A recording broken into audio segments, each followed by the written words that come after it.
I think all Nigerians wanted was that in the IREF portal, which is a kind of viewing center of the outcome of most of the polling unit results, that they would like to see that transmitted electronically. We have included that in the amendment that has just been signed into Act of Parliament. But we also took cognizance of areas where there may not be any network, where there may not be communication capacities and availability. And we said, since the polling unit result comes in from EC8A, which is signed by the presiding officer, signed by the agents, and signed and in the presence of security agents, copies are given to all. Then we can use that as the primary source of collation at that unit. And then, of course, we transmit it, even if there's no network at that time. Once you step out of there, maybe towards the ward center or the local government center, it will drop into the IREF, and people will still be able to view. The implication of that is that if what is eventually collated at the next center is different from what is in the IREF, Nigerians will be able to compare whether the election result had been tampered with.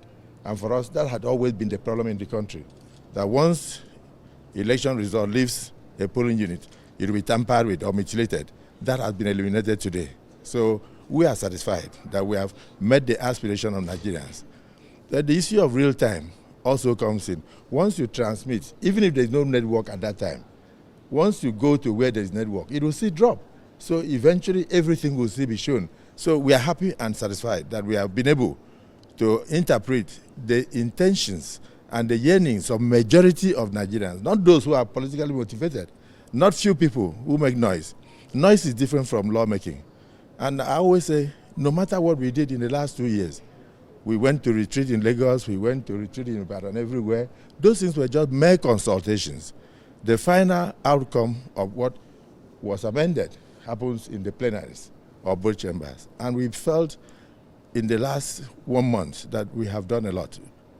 And even the Senate, for instance, we sacrificed even the holidays. Mr. Speaker had to call back members who were on a bit of a break from plenaries, from budget sessions, to come back and undertake this all-important national assignment. That's why I said we are very satisfied that going forward, we are going to have more transparent election. This has never happened since 1960. We have never had electronic transmission of results in any of our laws. We never even recognized the IREF in the 2022 Act. All those things are now there. And at the end of the day, more powers are given to political parties, that they should decide who their candidates are. And above all, participatory democracy, more inclusiveness. Members of different political parties are now allowed to do direct primaries. That means you can choose the person you want.